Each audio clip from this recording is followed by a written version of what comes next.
Hello internet friends, and welcome to this compilation of all the top 10 videos on my channel so far.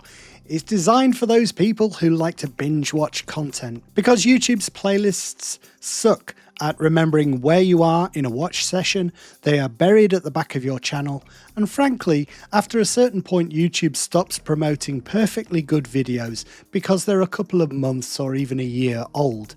Contrary to popular belief, there's nothing wrong with something old. It doesn't stop being relevant. These are still perfectly good videos. So please enjoy this big bumper edition of Retro and Reissue Top 10 Videos.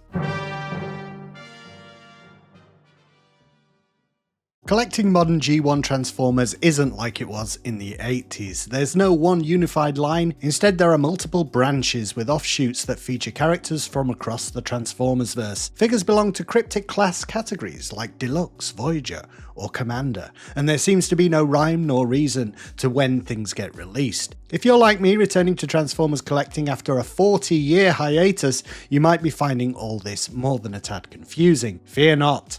After a couple of years, I think I'm finally getting a handle on things, and since this is the internet, I've decided to compile everything I've learned into a handy-dandy numbered list for people who are new to modern G1 Transformers collecting. Hello internet friends, my name's Napyet, and this is the top 10 things you need to know about modern G1 Transformers collecting, but we're afraid to ask. Number 10. Multiple lines. There is no longer one unified line of toys to follow, and the particular Transformer or era of Transformers you want to collect may belong to multiple lines. For instance, the current Legacy subline, which has been refreshed twice since it started to Legacy Evolution and Legacy United, contains characters you might logically expect to see in the Studio Series 86 line, which focuses on the animated movie. The point of this video isn't to break down all these lines because it would likely be out of date in a week, but to prepare the returning collector for the fact they will need to stay clued in via YouTube videos, forum posts, or Hasbro press releases to discover exactly what these various lines contain and whether any of the characters in them might be what you want to pick up. When I started, I was looking for that unified line. I actually went for the Studio Series 86 because you want that clarity, but it just isn't there anymore. And if I'd stuck to that, I wouldn't have been able to pick up all the characters I have. You know, I'm looking for a run of all the characters in the G1 cartoon. Well, they're not all in that Studio Series 86 line. It's a little bit of a shock. I was not realizing that. Fortunately, people online were able to advise me and pointed me in the right direction. You have to pick and choose from these multiple lines, and then you might be getting close to a collection that kind of fits the idea of I'm going G1. Number 9. Things are always changing. It's kind of appropriate for a race of metamorphosizing robots, I guess, but the focus for several years now has been on celebrating the legacy of Transformers from various eras. It seems that any character from any Transformers universe can pop up in the Legacy line currently, but before that it was Prime Wars, which was focused on combining figures and Headmaster style Titan Masters. Then came the War for Cybertron to tie in with the Netflix series.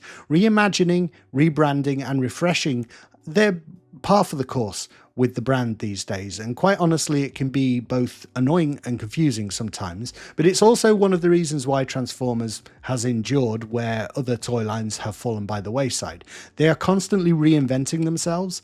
The good news is a lot of this is to do with marketing, keeping things fresh for the punters with new packaging and generating buzz around a new theme, say a gimmick or movie, TV show. So just be aware of this. Don't get rattled when that line that you're following that has characters in it that you want gets refreshed or a new focus comes along. There will probably still be those figures in that new line. It's just a way of keeping things fresh for the consumer. Similar to my previous point, it's the characters within the line that matter, not really what the line calls itself. Number 8, what are all these classes then? Basically, it's nothing more complicated than price points, really. And initially, I think it was a way for retailers rather than collectors to get a handle on what they were purchasing for sale. At time of writing, because these things are always changing, there's the core class, small versions of figures at an affordable price, or characters that are already small, such as Rumble and Frenzy. The rumor is, by the way, that the core class is already being discontinued in 2025. The next class up is Deluxe. These would be your rank and file Transformers, the Autobot cars, or the Insecticons. Next up is Voyager, bigger Transformers, but still not the really big ones. Leader class, those are the chunky boys like Grimlock or Studio Series 86 Starscream, who came with his throne and accessories to fill out what you get in the box and, well, cynically, to jack up the price. Then there's Commander class, hefty figures such as Ultra Magnus or Motormaster with his trailer. And finally, there's Titan class. That's a Mega Supreme and so on. There are subcategories, and like I say, these designations always change and will continue to change. But it's worth knowing the current format since it gives you an idea of what to expect from pipeline reveals. But beyond this, it's pretty fluid and not really worth getting too hung up about whether a figure should or shouldn't be in a given class. Instead, ignore that classification. That's what I think, and look at the actual price and footage of the figure. Does it justify the cost? If it does, great. If it doesn't, then give it a pass. Number 7, releases happen whenever. Waves of new figures are generally smaller than they were in the past, and they can be released at any time. Often individual figures or exclusives will be timed to coincide with conventions or the launch of a new Transformers media. What this means for us is that there's usually something to look forward to every couple of months, but exactly when, where, or how we will find out about it, that's more difficult to predict. Again, stay informed by joining one of the big Transformers forums such as TFW, sub to Transformers YouTubers, join social feeds of Transformers retailers. They sometimes get the exclusive reveal of a product. Hasbro also does its own reveals through its Pulse fan streams, and if you miss those, there's generally breakdowns very in depth within half an hour of the live stream ending. Number 6, robots in disguise. Modern G1 Transformers can be hard to find. I can only speak from a UK perspective, but offerings from high street retailers such as Smith's Toys or The Entertainer are inconsistent. Even for non-G1 collectors, this is the case, so the specialists are really where you need to go. In the UK, that's In-Demand Toys, Kapow Toys, and Star Action Figures primarily. Those are the big ones, but there are many more, and you'll soon build up a list of online retailers to check out. Most of these stores don't have a physical shop. Forbidden Planet does, which straddles the line between specialist and high street, but honestly I don't know what they generally have available on the shelves since I don't go into the store, and I wouldn't recommend ordering from Forbidden Planet. The things I've ordered have either been beaten up or I've got completely the wrong item. Number 5, they don't stick around, Transformers, these days. Older figures continued to be released in the 80s even as newer ones joined the line, but nowadays as soon as a particular TV show has wrapped, a movie has left theatres, or Hasbro decides upon a new thematic focus, the previous line is toast. So collecting in the 2020s is more time sensitive. You only have a limited window to act before your options become trading with other collectors or going to eBay. This can be both good and bad, since you might get a good deal if a figure didn't sell well and there's lots of stock, so lots of availability on the secondary market, but prices can also skyrocket if something was hard to find. On that topic, number 4, eBay, it can be great, sort of, but only if you're patient. Let's say you've missed the release of a figure you've been waiting for. It's sold out at all the online retailers. You can't find it in stores. You go to eBay and you find it's already doubled in price. You think, hell, I've got to pay those inflated prices now because imagine what it'll cost in a year. This happened to me with 86 Grimlock. What I hadn't taken into account is the fact that those eBay sellers know that. They know you're desperate. So I'd say calm down, be patient, and always remember those inflated prices are the items that haven't sold. Dig into the completed auctions and you'll find those same figures selling for much more reasonable amounts. And in the interim, that rare figure that you're kicking yourself for missing, it might well get a re-release. Re-releasing with a slight paint deco change or simply a packaging refresh is part of Hasbro's business model these days. And think of it this way, you're collecting modern figures where the line is active and constantly growing. If you were collecting something from the past, the original G1 toys for instance, where the extent of the line is known, you would have to exercise this kind of restraint all the time before you shelled out on a £2,000 Optimus Prime. We should be applying the same patient approach to modern G1 collecting and not get hoodwinked by eBay resellers trading on the fear of missing out. Your time will come, just be patient. Linked to this is pre-ordering, and that's my number 3. Some people like the certainty of knowing they're going to get an item and won't have to scrabble around upon release. This works for some people, but I would caution against those ads that urge you to pre-order now because you would miss out. Honestly, after 2 years of doing this, I found that the majority of figures turn up eventually. The first allocation of those figures might be scarce because the majority of those go to the people who pre-ordered and there's only a few left over for those who didn't. But generally, there's a second allocation or even a third that turns up once the initial fervor has died down. Some of what's going on with pre-orders is generating a sense of scarcity that doesn't actually exist. It's all artificial.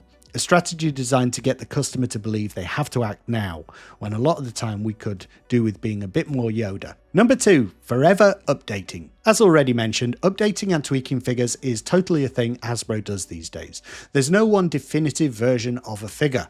Most of the figures released in the War for Cybertron line have already received updates for the Legacy or Studio Series 86. In the case of characters like G1 Ironhide, for instance, there have been 4 since 2020, 3 variations on the Earthrise mold and 1 core class entry. I'm thinking this is a trend, and it means that if you miss a figure, there will likely be a revised version coming down the pipe.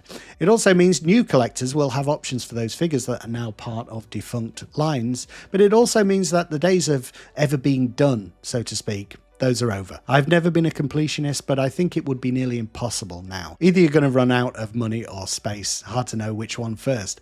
Probably both.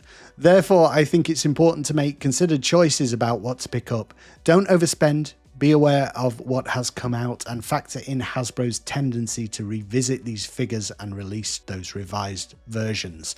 If the figure isn't quite what you want, wait for a better one, or wait a couple of years until there's a range of options on the secondary market or unsold stock still lingering with specialists that you can pick up or choose from. The adult collector market for Transformers is growing, and Hasbro finally seems to have noticed. It's leading to some great figures, but it also leads to people making rash choices who haven't looked at how exactly the business works these days.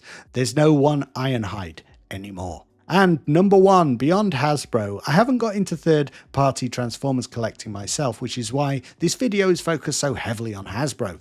But I've heard from a lot of you, and I'm aware of how good the third-party manufacturers are. The attention to detail is incredible, and although the price is generally premium, not always. For instance, look at these dinky guys by Dr. Wu. They're wonderful. Sure, they're only 2 inches tall, but if space is the main consideration for you, they'd be perfect. Of course, there's Masterpiece, and then there's the new Takara Tomy Missing Link line, accurate recreations of the original G1 designs with modern articulation. Basically, I think there's never been a better time to get into Transformers collecting, whatever era happens to be your jam. Yes, you need to do your research more than in the past, and yes, there are pitfalls to avoid, but luckily there's more information out there than ever at the same time, and people like those who follow this channel to offer you advice and guidance. So it's over to you guys. What do you think of my bullet points for modern G1 collecting? Is there anything obvious that I've missed? Mistakes I've made? There will certainly be those. What advice would you offer? Think there's a new collector watching this video and they think, okay, I've absorbed that. Now I'll look at the comments, see what people have got to say. What would you say to them? I certainly appreciate all the input and feedback that you guys give on these videos. It makes doing them worthwhile, and I learn a ton every time I put a new one out. In my ongoing series of top 10s, I've talked about many important aspects of modern G1 Transformers, like who has the best face and who can kneel best, and which alt mode trumps all others. There's nothing wrong with this picture, by the way, just move along. But for this video, I wanted to attempt something a bit more personal. Why am I actually collecting these figures in the first place? And can a person's irrational attachment to a 40-year-old toy line be broken down into an easily digestible, YouTube-friendly, numbered list? We're about to find out. Hello internet friends, my name's Napyet, and these are the top 10 reasons to collect modern G1 Transformers. For me. Number 10, variety. For years I eyed the Masterpiece collection with envious eyes and was on the verge of taking the plunge many times. The accuracy and attention to detail was, and continues to be, incredible. But I always held off because what I really wanted was a line that included all those obscure characters, background players, that were highly unlikely to appear in a premium line. There's a market for a £200 Starscream, but is there the same demand for a Sharkticon or a Combiner team? That doesn't mean the collector has to take out a second mortgage in order to afford it. In recent years, the number of characters based on the original cartoon from Hasbro has broadened in scope to the point where it's now pretty much what I'm looking for. Deep cuts like Straxus and Emirate Zaron from the G1 comic are perhaps the most obvious example. A really good modern release of a classic combiner team with the Stunticons. It's not cheap, but it's doable for a cost-conscious collector. It looks like Devastator and the Aerial Bots are coming as well. I've said it before and I say it again, Hasbro isn't perfect, but they're getting more things right than wrong these days. Number 9, price. Touched on above, but I wanted to go a little bit deeper on price. How much we spend is a delicate topic and I don't want to pass judgment on what's reasonable and what's not. We're all adults and entitled to invest as much or as little disposable income as we wish. Hell, people spend ludicrous amounts on their cars, the latest football kit or nights out on the town, in comparison to which a deluxe Transformer every now and then seems positively modest. Personally, however, I still struggle with the really big ticket items and have yet to spend more than £100 on a single figure. It's the reason I haven't picked up that Stunticon gift set yet. I will eventually when the time's right, but everything goes back to childhood, I think. I remember my parents sitting me down once. I'd obviously been badgering them too much for something that I wanted and trying to explain to me that money wasn't infinite. I couldn't have everything I wanted when I wanted it. Currently, I think Hasbro's offerings are about right, and the different price points mean I can slowly build a collection even when I'm feeling thrifty. Maybe I'll only buy a core class Frenzy 1 month and then another month splurge on 2 sweeps and a Starscream leader class. Of course, the price is generally creeping up and it's difficult to quantify exactly what each figure is worth. Is leader class Grimlock really worth £30 more than deluxe Jazz? I don't know, but it seems like for now I can live with it. Just don't shout it too loudly so Hasbro hears. Number 8, the double A's, accuracy and articulation. I remember always wishing the toys on my shelf looked like the cartoon in the 80s, and I could replicate what the Transformers actually did.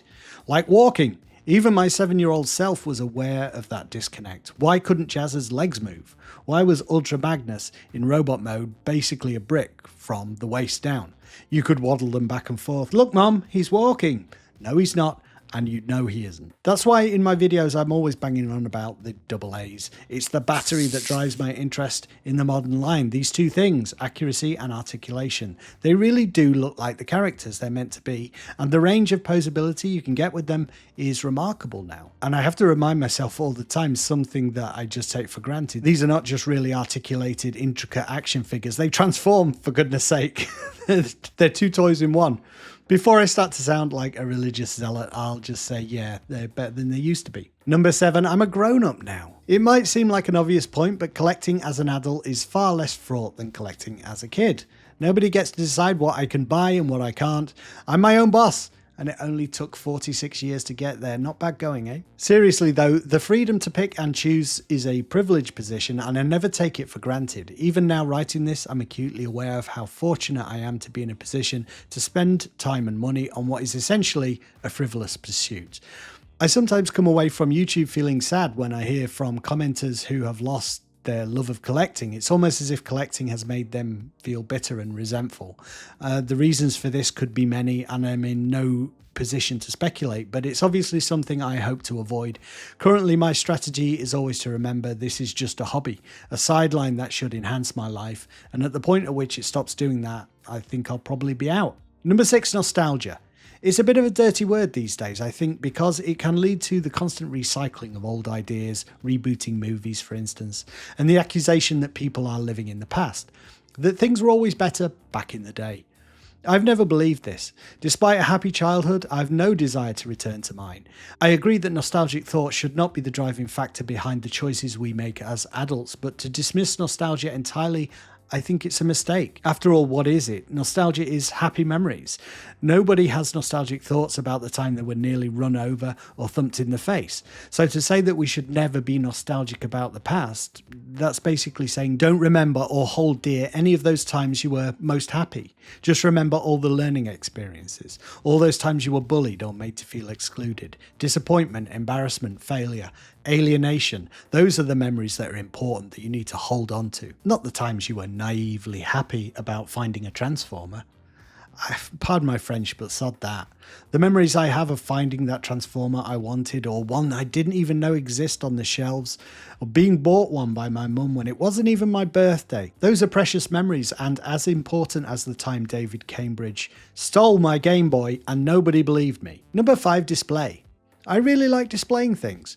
Before I got into Transformers collecting, actually retro toy collecting, but this is a Transformers video, I had one thing on my wall, a glossy poster of the video game Monkey Island, bought for me as an adult by my brother one Christmas, and that was that. As an adult, I never surrounded myself with the things I liked and that meant something to me because those things weren't for grown-ups. As adults, we're meant to have watercolours of scenic vistas or detailed maps of the world, aren't we? But do we really love those pictures? Are we really captivated by world geography? Probably not. It's our sophistication that is on display. I didn't want those things, so I sat in a bare, unadorned space with no hint of my personality or interests on display. Everything was on my computer, like memories. Nothing physical, nothing real. The change came for me when I met my partner, who just let me be myself without judgment. And of course I had reached the point in life where I was financially able to collect again. We can't overlook those practical considerations. Either way, I honestly feel much happier on a daily basis now I'm surrounded by these things that I feel an emotional connection to. Transformers fulfill the same purpose for me as art. I would argue they are art. They're created by artists, talented artists and designers. And I hadn't realised until I took the plunge a couple of years ago just how much I'd missed having those things around me. Number 4, related hobbies. I started collecting Studio Series 86 in something of a vacuum. I just wanted to pick up the characters I remembered, some of them vaguely from being a kid. But as soon as I'd done that, I became curious again about the cartoon. And unlike an indistinct recollection, all the episodes still exist. It's like having a home movie of your Christmases and birthdays. You haven't seen it for decades, and suddenly it all comes flooding back. Next came the comics, and I'm currently working my way through every edition of the UK and US Transformers comics. So that's 3 hobbies for the price of 1. Do the cartoons and the comics hold up? Some of them, but it's more the discovery of the specifics that's interesting me. Like, I knew the first Cybertron arc that we saw when they actually went to the Transformers home world. That was amazing, but it was a hellish landscape and it really traumatized me. Now, having revisited that storyline, I can see why Transformers being pulled apart, blasted to bits, thrown into smelting pools. I also recalled the first time the Insecticons showed up in the cartoon as being very exciting. Something about lightning and Autobots rollerblading.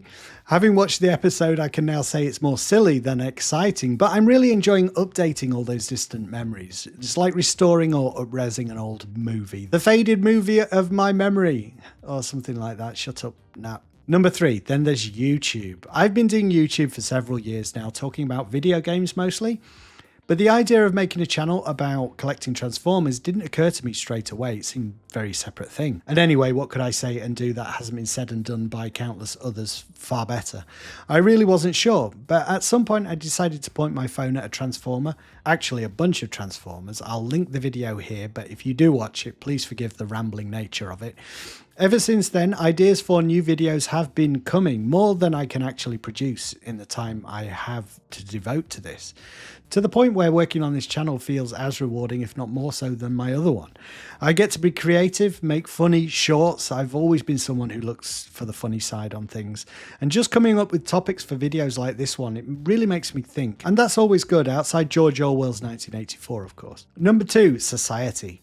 Collecting Transformers is no longer something you do in secret and in isolation. I'm not so naive I tell everyone I meet I love toys.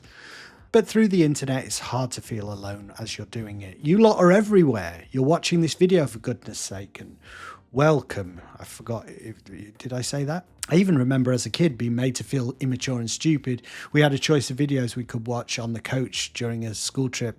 I wanted Transformers, but of course all the cool kids wanted to watch Spurs versus United wankers. Now we can unite in our nerdiness online and off it through increasing numbers of conventions and meetups. I'm a pretty introverted person when I'm not making YouTube videos, but the connection I feel and the conversations I have with you guys are a big part of why this hobby of collecting Transformers has felt so rewarding for me so far. I've already said I'm enjoying it now more than I did when I was a kid even, and writing this point, thinking about it, has kind of crystallized that idea for me. Yeah, it's not nostalgia. It's not about happy memories of the past. It's about something tangible and now, and making new happy memories for the future. I think I just made myself puke a little. And finally, my number one point, it's got to be a good one, right? After such a rambling philosophical video, something that blows all the previous points out of the water.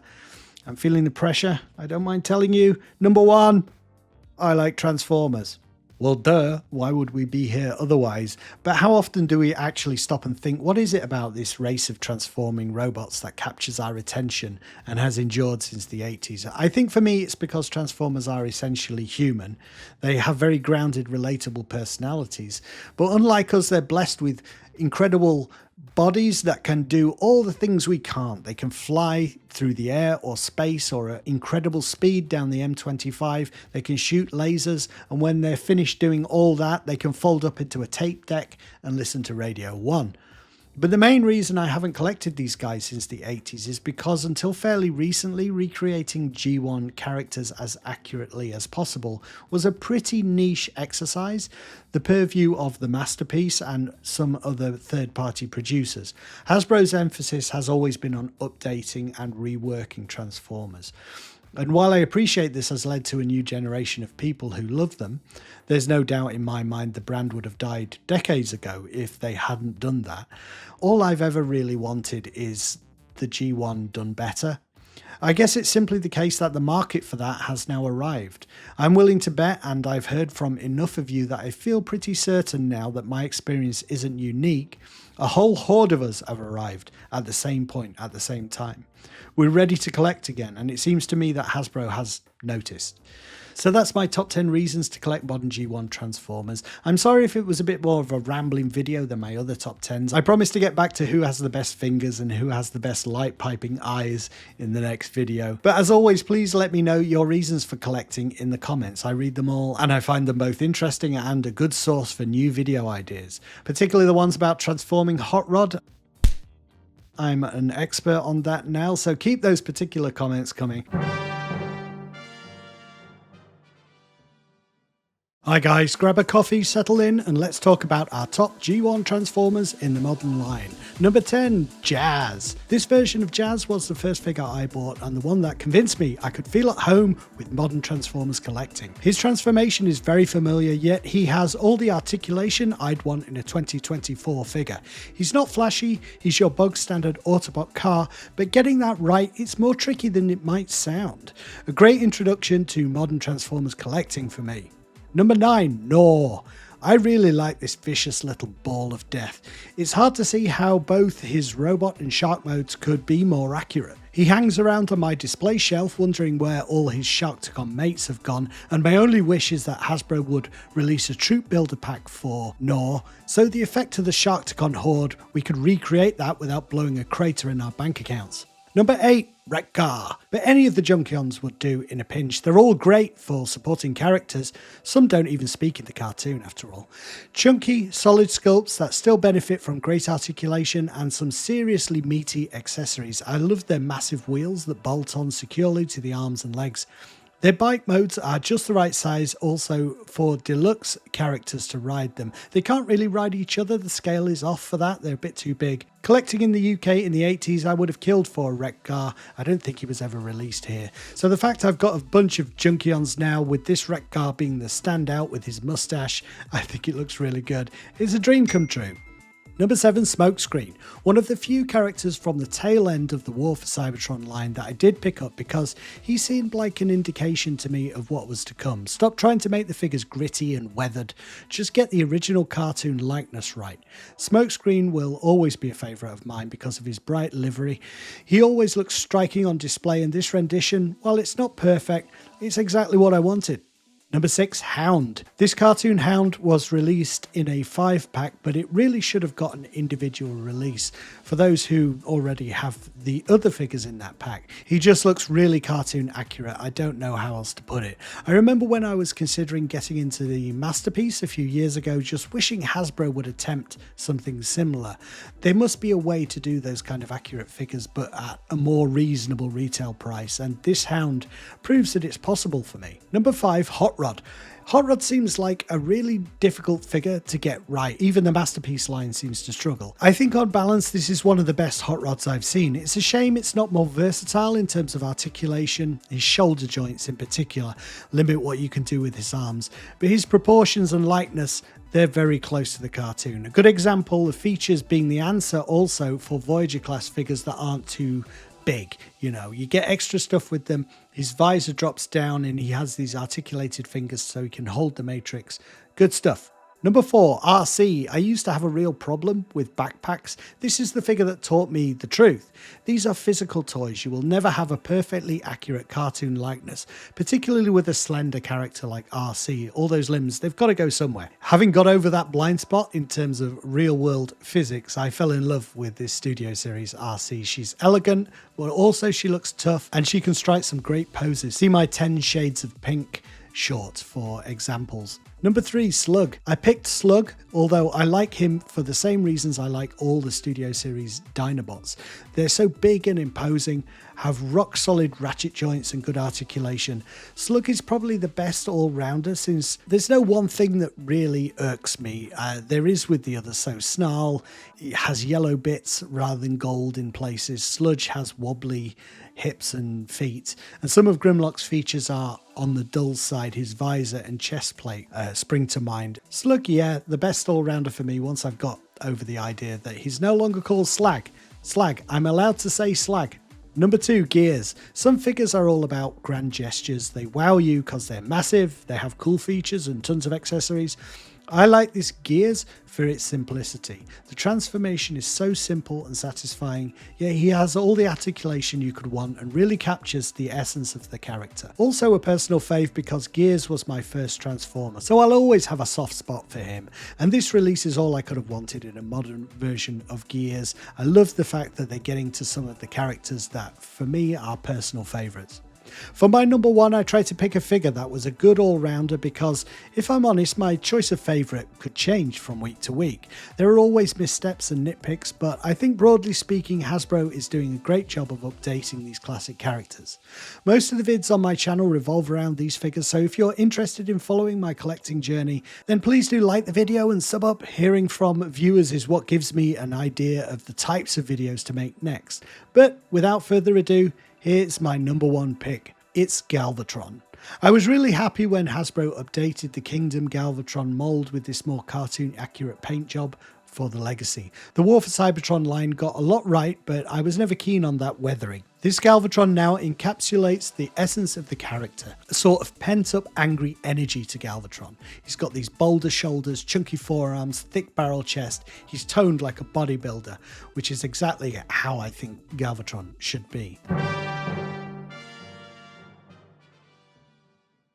This video is a follow-up to my top 10 best G1 Transformers, but in the end I was unable to come up with a list of the top 10 worst. In truth, I like the majority of modern Transformers I've bought, and was only able to come up with a list of 5 that I feel could really be genuinely a lot better. These are the figures that come to mind quickly, which indicates to me my thoughts on them are fixed and honest. So with that preamble out of the way, let's begin. Number 5, Ironhide. This Studio Series version of the character is generally pretty good. A bit chunky maybe, but it's better than that lanky, somewhat distorted Masterpiece version. It's the transformation that really spoils my enjoyment of this figure. His van mode just doesn't seem to want to go together properly, requiring significant force, and the seams never really line up once they're in place. The brittle, translucent plastic is present, making the whole thing a nerve-wracking ordeal. Is something going to shatter? And isn't he meant to have a yellow stripe down the side of the van? They remedied many of these things for the Battle Damaged re-release, but I'm not falling for it this time, Hasbro. Number 4, Frenzy and Rumble. I put these two together. There's a lot of things I like about these modern cassettes, but I really think Hasbro needed to spend more time on that core design. You're telling me you can't give them elbow joints? Would that really be more expensive than plastic pile drivers that peg into the arms? And I don't know why, but the lack of vac metallization with modern figures really hits home for me with these two figures. I think because the original G1 cassettes were so small, it was something that really made them pop, and and this kind of lame off-white plastic just pales by comparison. I love the size, I really like the accuracy, but the articulation is lacking. They just don't look natural with those rigid arms. We are going to create a tidal wave. Under the sea. Number 3, blur. When I think of this blur, I think of dirt, discoloration, and flappy bits. Right out of the box, he always had this grime all over the place in the grooves. I have no idea what it is. And the plastic started to discolor quite noticeably in places within a month of having him out of the box, I think. He might have been discoloring in the box. I really dislike, as I say, these flappy cuffs on his arms, and his joints are just generally pretty floppy. I feel like a much better job could have been done making him cartoon accurate with this chest piece. Translucent, they did it with Cup, and they updated Blaster recently so that they have more cartoony chest pieces.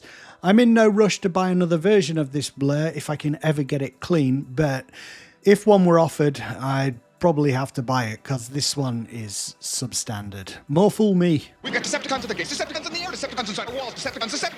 If we beat them off the walls, then they're still in the air. If we shoot them out of the air, then they're still at the gates. So where does that leave us? Nowhere, that's where. Number 2, Coronation Starscream. A big bit of purple plastic, a crown, a cape, and some shoulder pads. That's really the only difference between this leader class Coronation Starscream and his Earthrise counterpart. More recently, I've appreciated Hasbro's attempt to make re-releases tie into the original 80s cartoon better, but no attempt was made here to remove all that over-the-top robotic texturing. If they had done that, this would have been a great G1 Starscream. The throne is nice, but it really is, as I say, just a big bit of plastic and not worth the asking price for what is a leader class release. Such a missed opportunity. I'm crossing my fingers they'll make another attempt at the Seekers in general for Studio Series or Legacy United and get it right this time. Number 1, Scourge, or the Sweeps. I really want to like this design, this mold, because overall the look of it is great, but the articulation really lets it down. His legs in particular have very little range of motion, popping out at the hip sockets if you try to get him into anything like a dynamic pose. He technically has an ankle pivot in that you can move his feet a couple of centimeters, if that, to be honest, at which point they immediately try to snap back in of their own accord. One of his hands is locked in this Dracula-esque claw pose. This is dramatic, in theory, except he's doing it all the time. These sorts of characterful details are great when you have some say in the matter, basically articulated fingers. Since no Transformer goes around looking like he's perpetually ready to scratch his arse. Of all my figures, Scourge and the Sweeps are the ones that immediately topple over, should I even graze my display cabinets.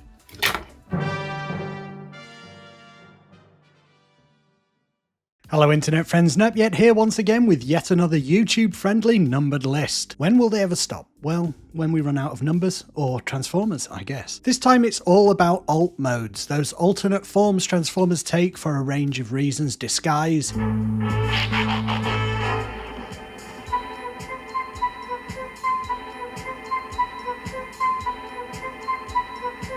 intimidation, Megatron? Is that you? Here's a hint. or just scientific curiosity. First up, if you're new here, don't forget to subscribe. We're really digging deep on every nerdy topic involving modern G1 Transformers, and I wouldn't want you to miss out on that. And to all you returning viewers, welcome back. You really make doing these videos each week worthwhile for me. Okay, enough rambling, let's go. Number 10, Hound.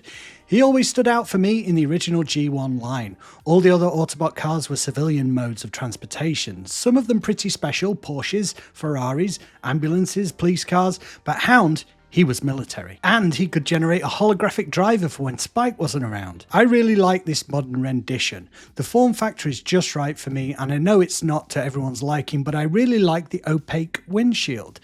It screams cartoon, and he even has seating moulded in there, so if you've got any Diaclone figures lying around, stick them in. Yeah, a great modern update for Hound, this one. Number 9, Scourge. This figure, he's a bit of a nemesis for me. I put him number 1 in my worst figures of all time list. Well, even the worst things can have good points. I absolutely hate tomatoes, but if you destroy them and stick them on a pizza, I'll eat that all day. Scourge is a bit like that for me. His alt mode was one of those in the G1 line that proudly stated, "I'm like nothing you've seen before, a death-dealing sort of space sled." So I was really hoping they'd nail it for this modern figure. I think they've managed it. I'm always impressed when these big sprawling figures with spikes and sticky outy bits fold up into kind of a neat, smooth little package like this, which he is. He's very sleek. You can even pull off the weird head reveal, and this time around there's a couple of different ways to do it. I must for Scourge, because it was so strange when that happened in the movie.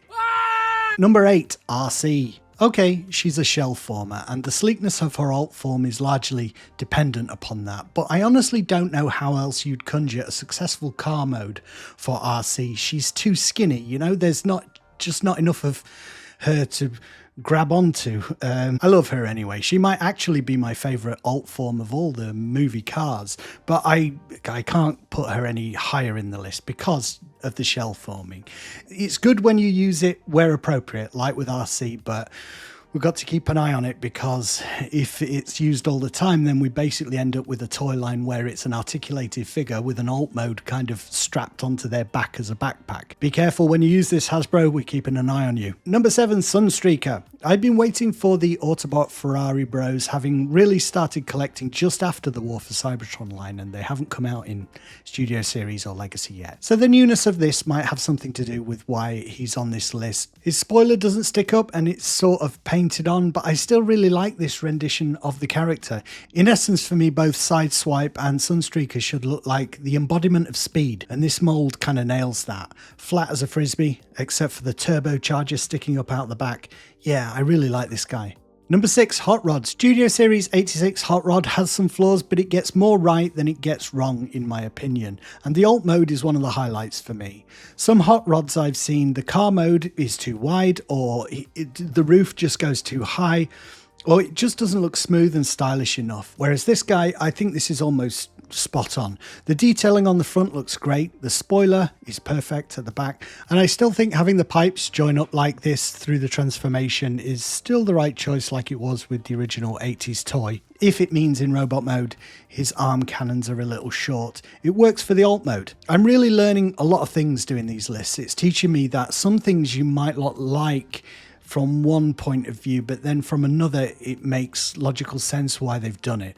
A lot of these decisions are to do with compromise, since Transformers designs are routinely expected to look perfect in both robot and alt mode, and that's a very tall order. It's always going to be difficult, no matter how much technology and production methods move on, and this Hot Rod I think is a good compromise in robot mode, but the alt mode is really good.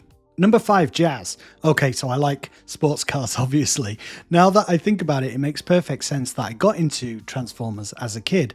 I was a stereotypical boy, and my first love was cars. Matchbox cars, Hot Wheels, anything car-based I was into. I guess getting into Transformers was like the evolution of my imagination, graduating to the next level. What's better than cars? Well, cars that turn into robots, obviously. Jazz came to symbolise the classic Autobot car for me, and I really like this modern update of him. More so since they updated the Studio Series to this Legacy version. It just feels a bit more solid. The updated paint brings him a little closer to being cartoon accurate and old toy accurate. He's got the stripes on the wheel rim, and I'm on board with the opaque windows, as I've already mentioned. It's even got the black stripe at the top there. This mold was great already. I don't think you need to upgrade if you already got the Studio Series to the Legacy. They're just both variations on a very satisfying design. Number 4, Nor. I know there are more impressive figures out there, probably in my collection even, but these lists are very personal, idiosyncratic affairs. The very fact that the Sharkticons are background characters, not very important in the grand scheme of things, is precisely why I'm so happy with this figure. I've always liked the background characters, intrigued by them, what's their story, and the fact that so few were released here in the UK like Nor, I don't think he was, just makes having him now all the more special for me. The only downside I really wish they'd address is the fact that he's obviously swallowing his own robot head in shark mode, but otherwise this looks so good. Such a good rendition of the cartoon. Number 3, Slug. I think his alt mode is an incredibly characterful and accurate reproduction of Slug's cartoon persona. He's the smallest of the land-based Dinobots, but he's also the chunkiest. He looks heavy and dense like a ball of muscle and sinew, or whatever the mechanical equivalent of those things are. Exactly how a Triceratops should feel.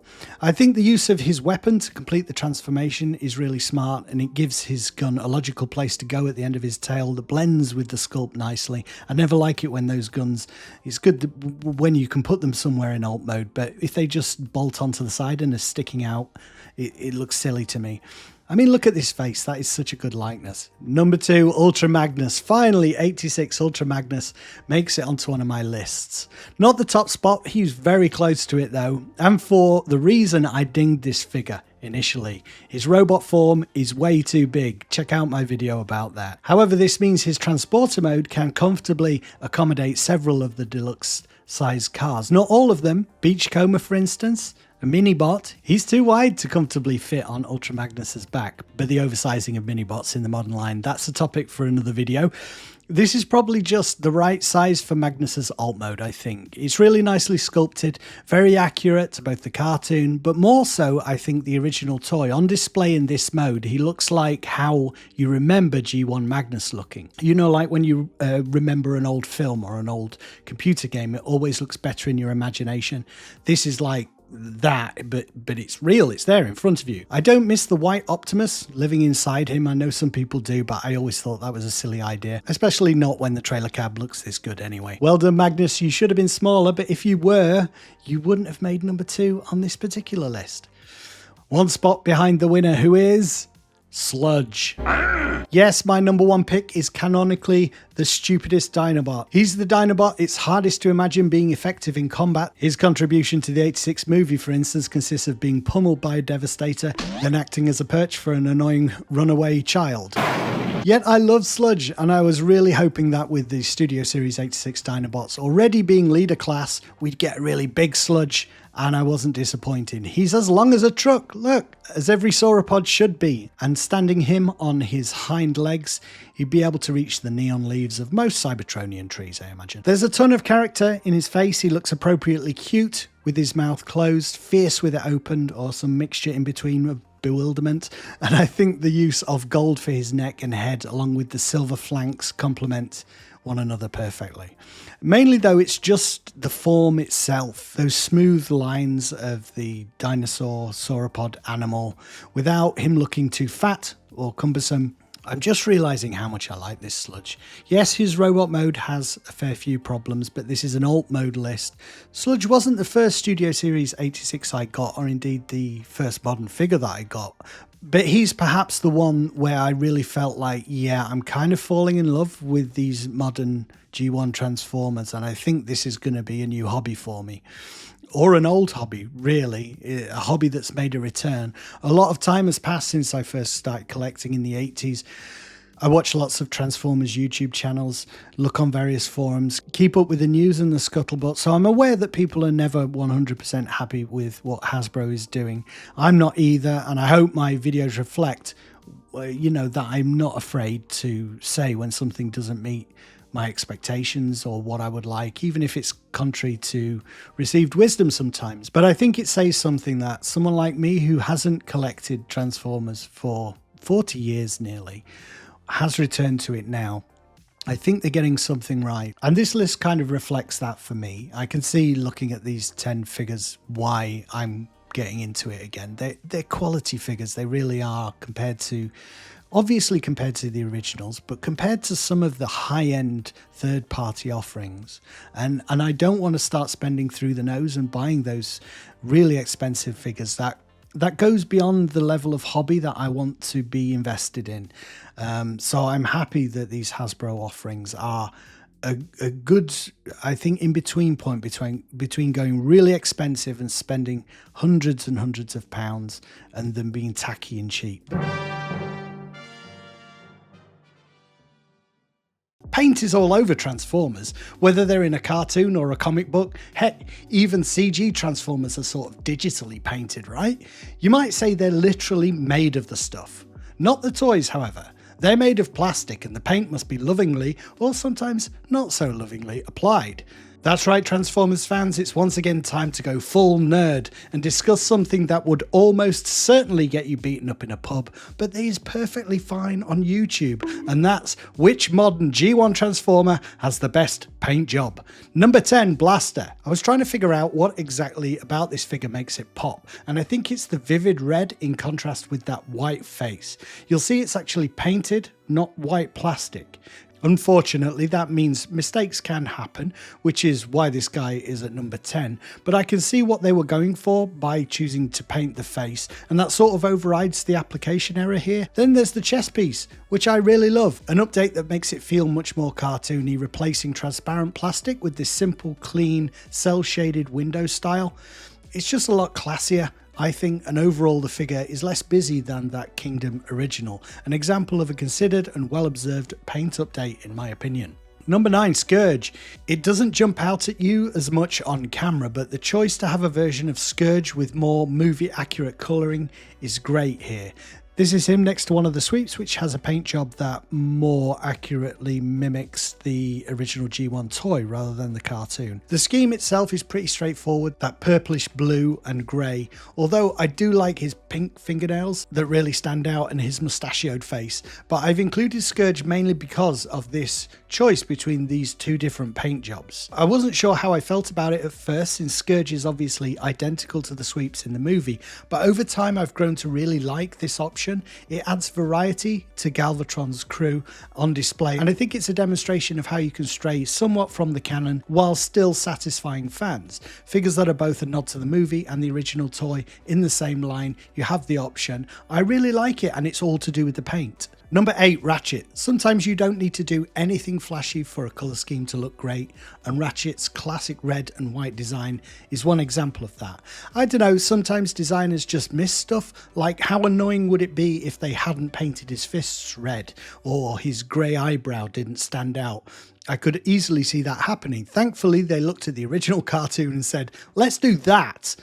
Thank you, Hasbro. Thank you. Just like his moldmate Ironhide, the battle damage version that they brought out later is better, adding the missing stripe on the van, but I'm not buying a near-death version of a figure just to get the more accurate paint job. This one is fine. Interesting fact in researching this video, the symbol on his shoulders, that's apparently the Autobot sign of life, and it's there to avoid getting sued by the Red Cross. Bonkers, right? Number 7, Hound. I put Hound in here because I really like this slightly muted pastel green they've chosen. I don't know why, but it screams cartoon to me. You can see the same sort of thing here with this Trailbreaker that came in the same multi-pack next to Earthrise Blue Streak, who has this blacker black. If I had to hazard a guess as to why I feel this way, I think it might have something to do with the original broadcast quality of the cartoon. Think about it, it's not in HD, there's none of the modern vivid blacks that are always touted as an aspect of new TVs, and broadly speaking, the image on a typical era-appropriate tube TV would have been more muted. This choice of green speaks to that for me. Additionally, I like decals, but I don't like applying them. So when a figure already comes with some nice tattooing, like this yellow star here, I go all weak at the knees, like Studio Series Sludge, but that's a different video. Number 6, Wreck-Gar. He's one of the earliest figures I bought, and I think I was kind of spoilt by him. I don't think there's many others in the modern line, G1 line, that feature this many different colours on one figure. There's even this bit of flaming gold here. It's very rare to find just one application of a given colour. Okay, technically there's 2 applications because he has this Nike swoosh on his head. I really like the salmon pink colour they've chosen for aspects of the figure, this odd slightly pearlescent yellow of the wheel rims, and somehow the beiges and the browns don't pull the figure down into a kind of a muddy brown mess or make him look like an IKEA sofa. Probably due to the red. The muted tones just make it pop more. Value for money, I think, this paint job. Number 5, Smokescreen. I know he has a lot going for him already, given that the colours just are striking anyway, but this is another example for me, like Ratchet, of simply sticking to the plan, get it right. I'd like to say it would be hard to mess up a character that transforms into a flashy racing car, but we all know it's possible, and I'm really glad for this one. They decided to go so cartoon accurate. Look at those yellow eyebrows, love it. Number 4, Cup. Although the colour matching with the movie isn't as accurate as I would like it to be, he's actually got quite a lot of green in there rather than grey and blue. I do really like the pastel shades they've chosen, and of course for the buzzworthy Bumblebee release they revisited the chest piece in a pretty satisfying way, I think. I really like the inking on the windshield, reminiscent of comic art, when it would have been so easy to just paint it one flat colour. Very happy too that they didn't miss the flashes of orange on the cuffs and belt. Little accents on a character like these are the difference between him looking cheap and looking like someone put some care and attention into the design and then the execution. With these updates, I sometimes feel like Hasbro isn't really aware of certain things until the fans react, like the chest piece. Give us a more cartoon accurate look, they cry. Then Hasbro does it. Of course, there's the other little voice in my head that says, of course they know already, they just do these updates later, so you have to pay twice for the latest version. How true could that be? I would genuinely love to be a fly on the wall in some of those meetings. Number 3, Rumble, with Frenzy for reference. Although Frenzy is a more vibrant red, like the cartoon, it's the choice of colours for Rumble that I think are spot on here. They're very different to the colours of the toy, that toy being Frenzy, of course. Yes, it's confusing. But anyway, like the name change, the paint application firmly states this is Cartoon Rumble. And I appreciate that, since it would have been really easy to cheap out on this small core class figure, but they didn't. They made an effort and it does make an impact, at least for me. Number 2, the Dinobots, all of them. Because I can't really single out one, although Snarl is the weakest due to the yellow plastic, but broadly speaking, I'm so happy they decided to go for some kind of gold on these guys. And there are so many little choices they made that I agree with, like I really wanted Slug to have a red face, not the black face like the G1 toy. He has a red face in the cartoon. Let's go cartoon. So yeah, gold. It's not as shiny as it might have been back in the day. We were having an interesting discussion in the comments actually on a previous video about the fact that if we want cartoon accuracy, then technically there should be no metallics on any of these figures, because in the cartoon obviously gold is just yellow. But I feel we as an audience know what that yellow is meant to signify. It's gold, and it would be a shame to miss the opportunity to bling these guys out a little bit. Also, and there's no way to say this without me sounding like a psychopath, I really like the shade of grey they chose. It's just reflective enough that it hints at steel. It's certainly not as matte as some of the other greys used across the line. I can't believe that I've just said that I'm looking at toys and comparing shades of grey. I'm just glad I'm already married. I don't have to leap that hurdle, and as long as the wife doesn't watch this video, I should hopefully, fingers crossed, stay married. You know, choices like these are so subjective. You'll never please everyone. Yes, they're grey and yellow in the cartoon, but the Dinobot toys, they stood out on the shelves because of all the shiny bits. Ultimately, I think they found the right balance with the Studio Series 86 Dinobots. They're one of the highlights of the line for me. Number 1, Insecticons. These guys all benefit from exactly the same paint approach, although Kickback is perhaps the best example of how a choice of materials can really make a figure work in conjunction with the paint. They're starting out strong with the deep purple, the midnight black, but add to that some lateral thinking. In this case, tinted plastic on top of what I imagine is bright yellow underneath. And suddenly you've got these chest pieces that look lustrous and have this metallic hue. I guess we're finding out that I'm just an easy lay for anything shiny and expensive looking. I say Kickback is the standout because of his clear plastic wings. I know that's not technically a paint job, but it's the choice of material that make his wings look like the translucent wings of a real insect. It really complements the figure. They also got the eyes correct on all 3 figures, making sure they're big enough that the bold red can pounce out at you. I'm trying to think of other words other than pop. Explode at you. Hello internet friends, Nap Yet here. By the end of this video we will have placed the 5 Studio Series 86 Dinobots in order of greatness, but before that happens I have a confession to make.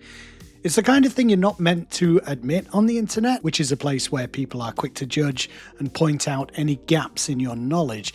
Of course, the internet isn't real life. Real life is full of mistakes and misconceptions, and that's how and why we learn. So the embarrassing confession in question, well, until I started collecting the Studio Series 86 Dinobots, I didn't realise just how big the original G1 Dinobots were meant to be. As a child, I didn't really internalise that Grimlock was significantly taller than Optimus Prime and towered over the other Autobots, that he could easily squash a Minibot if he wasn't paying attention. I watched the cartoon avidly, I bought the toys, I read the comics. How could I not know this? In retrospect, I think it probably was the toys. None of them were scaled correctly, and the Transformers universe I conjured for myself primarily revolved around those toys. I went to the fiction to understand who the characters were, to get ideas for their adventures, but then it was about the figures and my own mind. I would certainly not have been obsessing about the kinds of things we do as adults, like scale, and if I ever understood how big they were, I've forgotten now. Which is all a pretty long-winded way of introducing this top 5, I realise that, but before ranking the Studio Series 86 Dinobots, I wanted to acknowledge the things that they all get right, and scale is the most obvious of those. 9-year-old Nat would have been in no doubt as to why the Dinobots were viewed with trepidation by Autobots and fear by Decepticons. They are massively dangerous robotic creatures, and the Studio Series releases hammer that point home. Secondly, I think the choices that have been made to make something cartoon accurate and when to nod to the toys are generally the correct ones. I do like the choice of gold rather than yellow, and the muted steel grey is a nice balance between the grey of the media and the shining silver of the toys. They are all well articulated, allowing for great posability in robot mode, and their joints are rock solid, with one exception that we will cover. With all that said, we are here to rate things and rank them. I don't know, sometimes I think the internet's final form, or at least YouTube's final form, will be this giant algorithm solely devoted to placing things in a nice, neat, numbered order. So let's go. Number 5, Snarl. It feels wrong to place any of these figures in 5th place, since in isolation Snarl is still a great figure, but somebody's got to be last, and in my opinion, it's him. There are a number of reasons why. The first and most obvious is the mismatched gold and yellow. Now, it may not be just that Hasbro is cutting corners here. Someone pointed out it could be a worry that the gold paint will rub off from the head and the legs, which must be manipulated quite a lot during transformation. And I take that point on board. It might not just be cost cutting, but whatever the case, the final effect is disappointing. He's just not as coherent and has a slightly unfinished look because of this mismatch gold and yellow. Doubly frustrating since none of the others suffer from this aesthetic misstep. Secondly, I feel Snarl's alt mode is the weakest. All the figures have less posability in their dinosaur forms, but Snarl's is particularly limited, with no lateral movement for the legs, a head that can do little apart from open the split-lipped mouth. The split head, a product of the transformation, is a disappointing aspect of this figure also. I understand sometimes compromises must be made, but the face of the figure is such a focal point. Surely there was a way around this. Yeah, so sorry Snarl, you're at number 5. I love you, buddy, but that's where you're going to be. The remaining 4 are more of a puzzle for me, since I can see pluses and minuses with all of them. Honestly, this is probably the hardest kind of top 10 ranking video I've had to do, but I've got to make a decision. Number 4, Sludge. I absolutely adore this guy's dino mode, and that's why I feel so guilty placing him 4th. Honestly, if this were a video just about the alt modes, he'd probably come first. God, I just realised that I have done that video. I've done an alt mode video where he did come first. Honestly, I had forgotten all about that. I'll link it here, even though I've given away the winner now. But these decisions come down to consideration of the overall package, and as much as I love that characterful sauropod face on its articulated neck, it just doesn't cancel out the general disappointment of the robot mode. It's probably not really Sludge's fault. There are less opportunities for colour on Sludge's animation model than the others, so he just looks plain by comparison. But the main fact is that of all the Studio Series 86 Dinobots, he is the one that suffers from some weak and wobbly joints, specifically at the waist, hips and knees. This is unfortunate since it restricts the number of poses he can reliably pull off, and seems fairly inexplicable since none of the others have that problem. Why here? Sludge, my brother, I'm sorry. On the other hand, he probably doesn't even comprehend what coming forth means, so that's a blessing. Number 3, Grimlock. Don't worry, I've thought long and hard about this, weighing up the pros and cons, flip-flopping several times over the months in terms of which one I like, and in some cases years now. I've had Grimlock a long time. But I'm now certain he's not my favourite. He's not even my second favourite. Therefore, once Snarl is last and Sludge is second to last, Grimlock has to come stomping right down the middle. But before I continue and talk about exactly why, I did want to take this opportunity at the midpoint of the video to remind people, if you haven't yet, then please subscribe to the channel. And if you can, turn on the notification bell. There's no better sign for a YouTuber that we are getting something right than when people subscribe and turn on notifications. I'm not a person who likes asking. I'm not even a person who likes to promote myself very much, but you have to do this on YouTube in order to grow. So this is me asking you to please do me a solid and subscribe and turn on that bell. Anyway, hopefully you've done it. Why Grimlock sucks. Me, Grimlock, no like you. Joking, of course, but I feel he's number 3 because of all the Dinobots, Hasbro needed to make a bolder decision about whether they were going for cartoon accuracy or toy accuracy, specifically when it comes to his chest piece. It might seem like a minor quibble, but it's right there in the center of the figure, and according to my research, it's actually accurate to neither. The G1 toy did have a dark plastic chest, but there was no Autobot symbol underneath it. That was elsewhere on the figure. I've seen pictures of it on his abdomen and also on his collar. The cartoon, on the other hand, never had a chest piece at all, and the Autobot symbol was emblazoned front and center. So what was with this decision? It's a non-decision. It's neither one thing nor the other, and that's frustrating. There are a couple of other things that mar the figure for me. The fact that his cycloptic eye gets lost in that blackest of black faces, and the unfortunate decision to make him gap-toothed in Dino mode. You can get upgrade kits to correct this, but the fact that an upgrade kit is needed is an indication that more people than just myself consider this a problem. If it seems pedantic to ding a figure for these small details, then I'm guilty as charged. The only way around this would be for me to not do the video at all, and then where would we be? You'd be off doing something productive and I'd just be bored. Number 2, Swoop. I was so close to giving Swoop the top spot. I really was. Not just because he's the latest figure to be released, and that newness always is a factor in how we regard figures, nor because as a young G1 collector in the 80s, he was the Dinobot we never got. He was never officially released in the UK.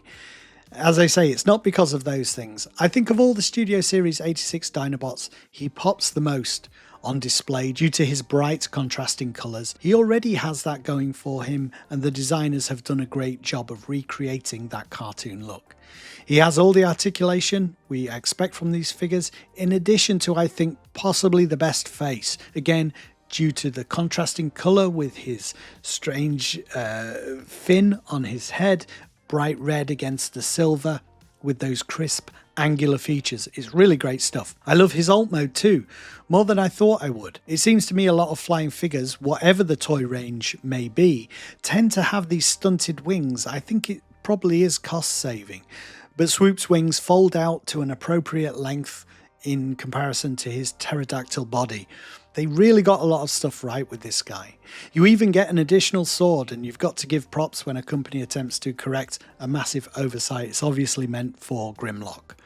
So why isn't he number 1? Again, it all comes down to tiny nitpicks. After Sludge, my copy of Swoop, he definitely has the wobbliest legs. It's always around the waist and the legs, and this causes me to worry about the future stability of the figure. There's also another thing that irks me. I've checked other people's videos to see if it's a design flaw across the range or just with my figure, and it seems to be that it's on other people's as well, and that's that the chest on the left doesn't line up properly. It's supposed to latch together with this circular peg. The right side is fine, so you can see how it's supposed to be, but it doesn't line up correctly, and this leads to a loosey-goosey feeling with the chest itself and an unfortunate asymmetry due to the gap on the left. I'm so aware of sounding like a pedant here that I feel self-conscious, but I have to ding the figure. I have to find those, wherever those flaws are, in order to make these determinations. I got to point them out. So that's why Swoop isn't at number 1.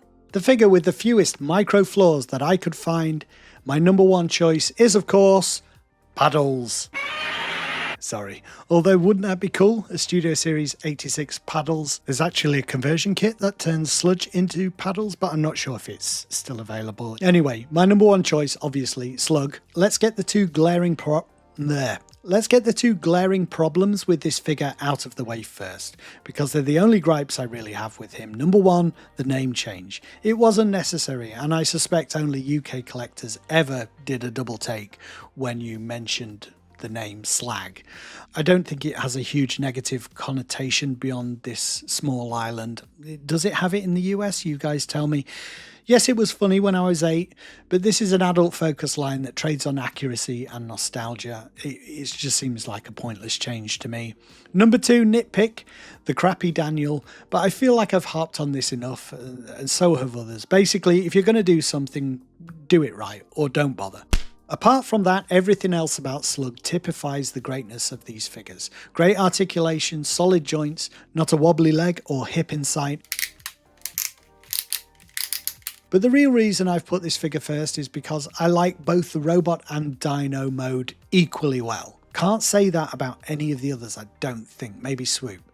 Slug in trike mode has some range of motion with his legs, which gives you a bit of variety with the posing, and although the tail isn't articulated, it's actually created by slotting in his gun, and this is the best integration of a character's weapon that I've seen of any of the figures I've bought since I started collecting again. So Slug beats the others, but in each case, not by much. Gone are the days when this was an acceptable face for a Transformer.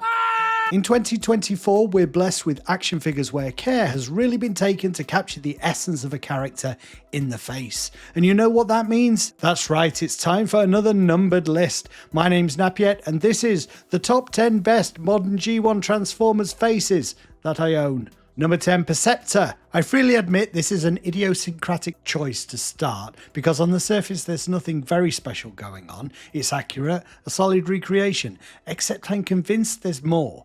And I want to know if I'm the only one who sees this. He kind of looks worried, pensive, puzzled almost. If this is an intentional thing, then I think it fits Perceptor's cautious nature perfectly. But I need to know, is it just me? That's why I've put him at number 10. Am I imagining this? Number 9, Nor. He keeps popping up on my list because he's brilliant, and the face is brilliant. In a way, he's all face, with legs and tail stuck on the back. I've praised this sculpt for its cartoon accuracy on multiple occasions, so I can't overlook him when the focus of the video is his grinning visage. He's here again, and I'm sure he'll be on some list in the future. I love him so much, and there's currently a case of 8 Nors on offer from In Demand Toys for $89.99, and I need to know from you guys, should I buy it? Number 8, Wheeljack. There are a couple of characters on this list where I've chosen them, even though I can see room for improvement. I think there's an opportunity here to make a feature of his glow-talking ears somehow. Maybe a different sort of plastic to make them shine a little bit. Anyway, I'm just glad to have this Wheeljack with an accurate face, even if he's currently between sentences. He was so unusual in comparison to the other members of the original art crew, and a favourite for me for that reason. Number 7, Sunstreaker. Another unusual looking OG Autobot, but this is one where I feel they got the ears just right. Ears are more important than you might think to the character of a face. Imagine King Charles with normal sized ears. Just doesn't work, does it? The sharp angular lines suggest a character who can cut through bullshit and get where he's going fast, like light from the sun, which is very, very fast apparently. Number 6, Gears. I'm so glad they decided to reproduce Gears' weird tripartite head so accurately with this deluxe release. It's so flipping odd, and I've always loved it. He looks suitably pissed off, annoyed he's even in your collection at all, which is exactly the way Gears should look. Number 5, Brawn. I guess I've got a thing for round, shiny helmets. Make of that what you will. This is another one of those sculpts where I'm not sure if I'm projecting, but I would say his expression is one of wry arrogance. He seems to be saying, yeah, I know you think you can beat me, but let's just see you try. A subtle expression is always intriguing, like the Mona Lisa. What is she really thinking? Could I beat Brawn? Probably not, Mona. Number 4, Scourge. The first of 2 mustachioed bros on my list. Can you guess the other one before I get there? I really think a bit of robotic facial hair does wonders for these modern sculpts. The engineering is now so refined it really pops, and I also love Scourge's mean expression, the slanted eyes, the forked beard. He's a metal devil, essentially. I would put an Alice Cooper clip here, but I'd probably get struck for copyright. Number 3, Hot Rod. How could I not include this Hot Rod on a list of faces? The only one with an actual action feature, his blue Ray-Bans. It's a great likeness, right down to the slightly darker red above the eyes and over the crest of his head. The chiseled jawline and the prominent chin mean he's as much a leading man as his cartoon counterpart, and the fact that I generally hate handsome people, but I can't bring myself to hate this Hot Rod, that should tell you all you need to know. Number 2, Cup. On the other end of the spectrum, the grizzled Autobot veteran. Honestly, if you told me when I was a kid there'd be these new versions of the characters that capture so much of what was on screen in these facial sculpts, I would never have believed you. I'd probably also wonder what kind of time machine you used to go back there and talk to me. Was it a DeLorean, police box, or a slingshot around the sun? The lines on this Cup's face speak of countless battles, but more so the general weariness that comes from millions of years of war. It's a great characterful likeness in my opinion, beaten only by my number 1 choice, which is Wreck-Gar. I absolutely love this guy's face. Again, it's the facial hair. That's what makes it for me. They can now do these fine details so crisply and cleanly that when an opportunity like Wreck-Gar arises, it really stands out. They managed to capture that crazy, somewhat sinister look he has when he first appears and you're not sure whether he's friend or foe, cross between a robot biker and Captain Jack Sparrow. Plus, he has 2 gold arrows pointing to his face, which must mean he's the winner by default, right? Accessories. For the Transformer that can't accessorize, it's the fighting pits of Monarchus until they accept the practical benefit of a stylish robot bag. Hello internet friends, my name's Napyet, and in this video we're going to look at the Transformers in my collection that came with the best accessories. Number 10, Grapple and Inferno. I've grouped these mold mates together because they're essentially the same figure, but their accessories really make them stand out. Fold back their hands and they can attach those all-important features for each of the characters. For Grapple, it's his grapple, obviously, and for Inferno, his fire hose. There's lots of little additional greeblies that have places to attach in both robot and vehicle mode, much appreciated. In particular, I like these fire hoses that peg to Inferno's shoulders. It's little details like these that really make a figure feel special for me. Number 9, Cup.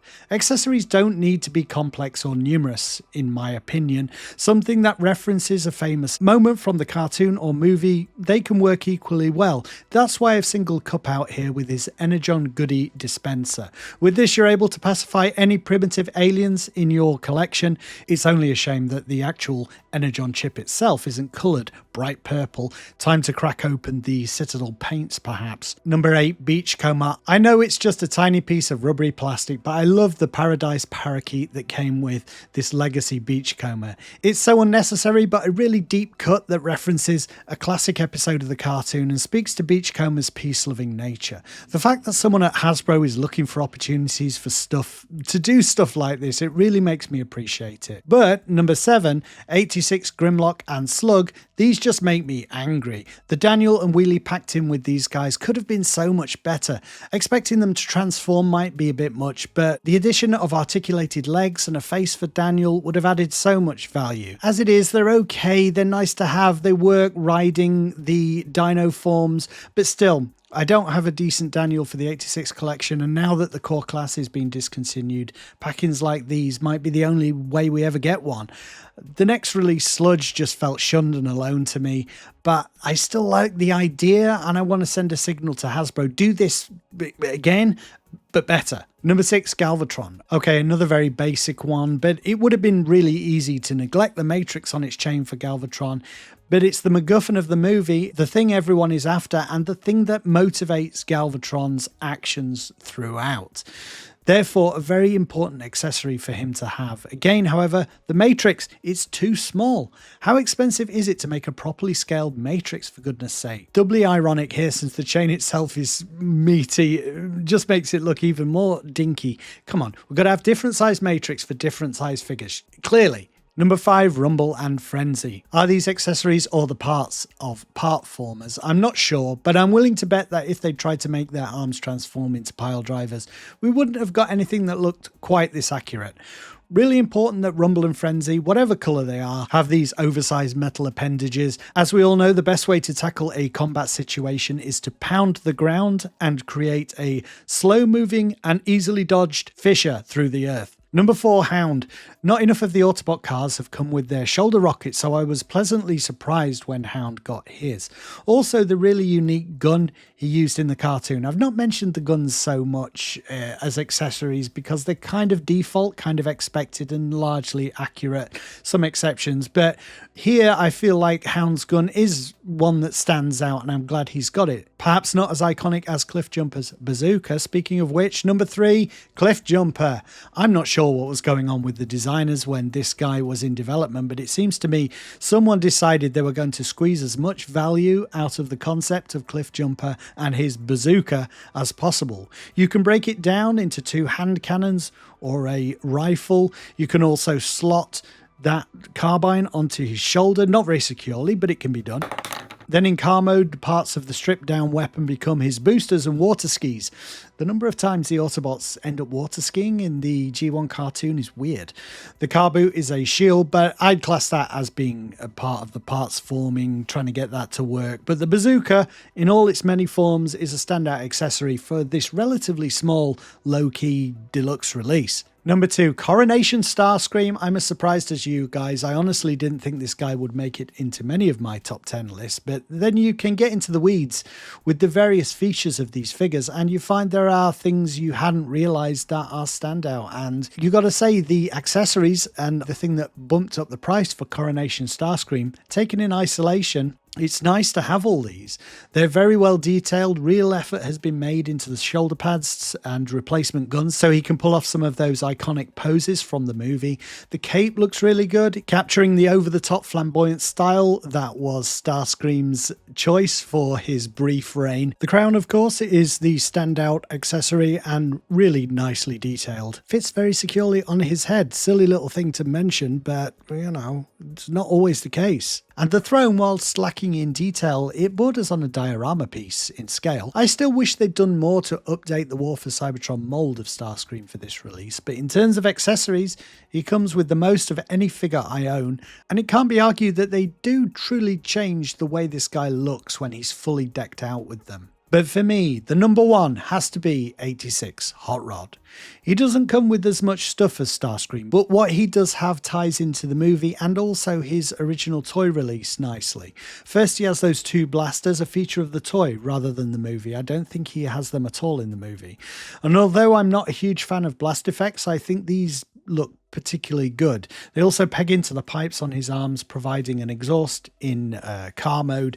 But it's stuff like this cutting disc that really pushes this into first place for me, in tandem with his welding hand, not an accessory, but still completes the look. Not only that, but the accursed undersized matrix actually looks relatively in proportion here, with additional transparent plastic in order to recreate that dazzling moment when the boy becomes the man, albeit a man with severe self-confidence issues. Yeah, Hot Rod just pips Coronation Starscream to the post for me in terms of accessories, but it was a lot closer than I thought it was going to be.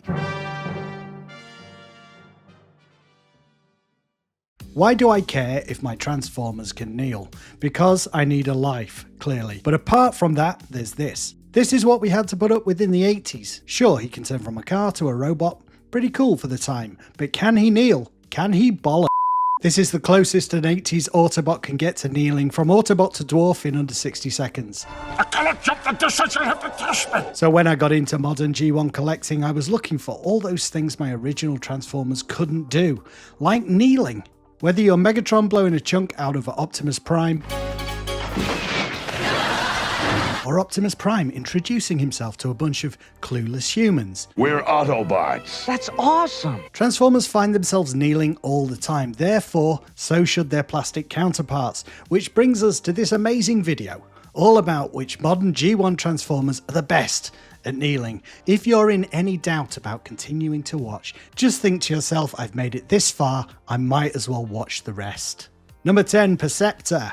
One of the things I've learned looking for the best kneeler is that sometimes the transformation itself is key. In this case, Perceptor, he has these articulation points in the middle of his thigh. not a place you'd put a joint under normal circumstances. What this means is you have additional choices for the kneel, and choice is apparently always good, people say that. His legs can bow out a bit, tuck in a bit more. These are nice options in our quest for the perfect bended knee. Number 9, wheelie. Another thing I've learned is that size really doesn't matter when it comes to a satisfying kneel.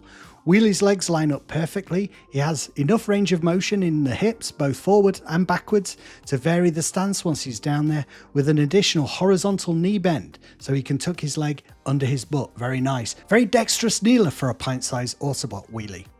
Number 8, Jazz Blue Streak. I'm not cheating here, Jazz is my choice, but I put Blue Streak with him to illustrate the same point, that being gaps. I'm not a big fan of these gaps, hollow parts of the model being visible, but that's a secondary concern when it comes to an effective kneel. Is the position cool overall? That's what matters. And I think Jazz really looks great when kneeling. Yes, you can see his insides, but that only makes me identify with him more. Aren't we all hollow on the inside, really? And that's what collecting these toys is all about, really, trying to fill that hole. Don't pretend you don't know what I mean. Number 7, Hot Rod. This guy continues to surprise me since I've dinged him several times on this channel for his lackluster arm articulation. His legs, on the other hand, facilitate a particularly natural looking kneel, mainly due to his rotating knees that allow for a great range of motion. One leg can also splay out to the side slightly, further enhancing the naturalistic pose. Much better than expected, and I have to say well done to this hot-headed nutcase. Number 6, various cassettes. They're pretty cartoon accurate. They're as tiny as they should be, but can they kneel? Heck yes, they can kneel. Eject in particular, his legs line up like they were designed for kneeling. For an OCD-riddled nightmare person like me, this is bliss. Frenzy and Rumble can't bend their arms, a major design flaw, but they can heck as heck bend their knees. I'm sorry about all the swearing, by the way, but I'm just hecking excited. Number 5, Bombshell. These Insecticons share pretty much the same design, so I picked Bombshell arbitrarily, although I do have this memory that he was the hardest to find when I was a kid, so he always seems special to me, so yeah, it's probably my favourite now. Anyway, I could have picked any of them. I've put Kickback here just to belabor the point. I love the G1 Insecticons. They make absolutely no sense. They appear with no explanation in the cartoon, which makes me like them even more. They're just hanging about in a Burmese jungle, terrorizing the natives. Bombshell Kickback. But it was very important to me that these modern versions of them could kneel, and they can do it really well. Number 4, Gears and Gnaw. Another cop-out. Not really. My choice is Gears, but it really was close with this one. I had to give a special mention to Gnaw. This mold is great, and when it comes to the legs, for such a small, compact figure, there's tons of versatility there, range of motion. In the end, though, Gears just pips him to the post because of how naturalistic he looks when he's kneeling. This Gears was simply born to kneel. Enough said. Number 3, Huffer. I didn't expect much from this War for Cybertron figure, but with no Huffer in sight for Studio Series, probably not in the Legacy for a while, I picked this one up in a sale. It's a lot more versatile than I expected. I'm not sure how to put this, but even kneeling, he looks like he means business. He's kind of poised, like almost crouched. I don't know, it looks like an action kneel to me. It looks like he's infiltrating a Decepticon outpost and he's stopped just momentarily to catch his breath. And as we all know, the only thing better than a naturalistic kneel is an action kneel, and Huffer has it. Number 2, Blaster. Maybe a bit of a mundane choice. Blaster's kneel isn't really anything special. He doesn't look as dynamic as Huffer or as natural as Hot Rod, and you can't do as much with him as you can with Perceptor, but the posture is just so perfect. It's like he went to kneeling finishing school and graduated top of the class. Back straight, legs at perfect right angles, bit of a show off, in that he's doing it so perfectly, but that kind of fits with Blaster's personality. Number 1, my number 1 pick for kneelers. Before I get to that, please, I'm sorry to do this to you. I know YouTubers do this all the time, but unless you ask, people don't do it. Please sub up to the channel. It helps me out so much and makes me feel like I'm getting somewhere. They're making videos and talking nonsense. So please do sub up if you like the video, and even if you don't like the video, sub up anyway, and then just, you know, I got an extra sub. He's the anyway, number 1, Slug or Slag. People love it when you call Slug Slag. He's the only Dinobot that can actually pull off an effective kneel, Slug. Quite apart from this, I just love the look of it. generally, the kneel. He's hunched down in a way you don't usually see leader class figures being able to do this. It looks odd with big figures, but he looks just really cool and natural. This is mostly achieved due to this extra fold you can do at the knee. You like really click it in there, and his leg can go right up, so he's almost like sitting on his ankle. So he's really low down in the kneel. Because of this, I put him at the front of my Dinobots, showing off that versatility. I'm pretty sure Grimlock is going to get angry at some point and kick his head in, but damn it, this guy can kneel, and I'm gonna show it when he can, and this guy can. Hello internet friends, Snap Yet here, and in this video I'm going to talk about the 5 Transformers I'm looking forward to most, and then hopefully you'll tell me yours in the comments. I'm including here any figure that has been announced, that is a pipeline, that is currently up for pre-order, or that may be out in retail but I haven't got hold of yet. Some may end up being quite hard to get because they're already sold out for pre-order on Hasbro Pulse's website, but let's put the fear of missing out aside for right now and just focus on these cool figures and what's exciting us about them. Number 5, I knew it. I knew Prime would be coming in Studio Series 86 since the line has been a big hit for G1 focused collectors. Many of us onboarded during the Netflix series when Hasbro revisited many of the classic figures for the first time in a while, but the Studio Series, it took that process a step further, going not just G1 inspired but G1 cartoon inspired. So that's the main difference between this Studio Series 86 Prime and the already pretty great Earthrise Optimus. He's just cleaner, less texturing, and he looks like he sprang from the cel-shaded movie. For me, the proportions of a figure are the most important thing, and it's difficult to see how this guy could be any closer, really. Great articulation, looks like plenty of accessories, and a well-proportioned trailer. Try saying that with a straight face at a party. I was really disappointed with how stunted Motormaster's trailer was, and this was my big fear for Optimus in vehicle mode, that he just wouldn't have the length. It seems to be that my fears were unfounded, although again, I would not say any of this in mixed company. By mixed, I mean anyone who's not a Transformers fan. They just wouldn't understand. Number 4, Death's Head. Okay, he's not in the Transformers line. This is a Marvel Legends release, but I'm going to put a bet on they're going to re-release this guy as part of the comic book subline they're producing at the moment. You mark my words, hold me to it. Death's Head was a really unique addition to the Transformers mythos. A ruthless and powerful bounty hunter, peacekeeping agent was what he would prefer you call him, who stands out amid the long run of the comics as just a truly weird, who is this guy? He's the Transformers are dealing with. Hasbro knows Transformers fans want him. They're gonna repack and repaint this guy and make him Transformers specific. I can feel it in my bones. Number 3, Emerald Zaron, another comic character, but one who specifically appeared in the UK comic first. So in that same way that you root for your hometown football team, or you feel connected to a famous person when you find out they grew up not far away from you, I feel this odd sort of connection with Emerald Zaron. Less so his packmate Flame, whose fiery deco just looks like a kind of a knockoff Hot Rod these days, but I'm glad he's coming too. They have this massive bust up in the comic, and that's why they're packed together like this, so you can kind of recreate that. Likewise, my number 2 pick, Straxus, is from the comic. I did a whole video about why I'm looking forward to this guy so much. Suffice to say, after Megatron, Straxus was the Decepticon I feared the most as a kid, and I think a lot of the Transformers did as well. His fellow Decepticons thought he was a nutcase. The image of his dismembered head floating in this jar of amniotic fluid or whatever the hell it is, that stuck with me for over 40 years.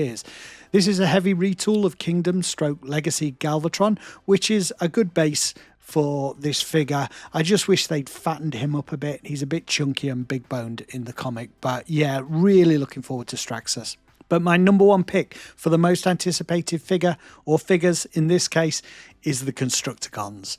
Ever since starting to collect Studio Series 86, I've felt like the proof of the pudding for the line is going to be whether they do the Constructicons or not. I heard from a commenter just the other day who told me they had no faith when they released Grimlock in Studio Series 86 that they would do the rest of the Dinobots, and I totally get that. I think if I had been collecting for longer at the time when Grimlock came out, I'd probably have thought something very similar. I had no idea about how Hasbro can change its mind and shift focus, leaving collectors high and dry when they're looking forward to a line and suddenly it stops. I was blissfully unaware of all that. There was no doubt in my mind that, well, Grimlock is there in Studio Series 86. Obviously, they'll do the other Dinobots. There was a recent leak, by the way, suggesting that Grimlock is getting a re-release. So if you're in that same boat and you didn't believe it and you missed him early on, I think he's getting re-released, so there's a chance we can pick him up. Anyway, fast forward a couple of years. I'm a bit older. Sadly, that keeps happening.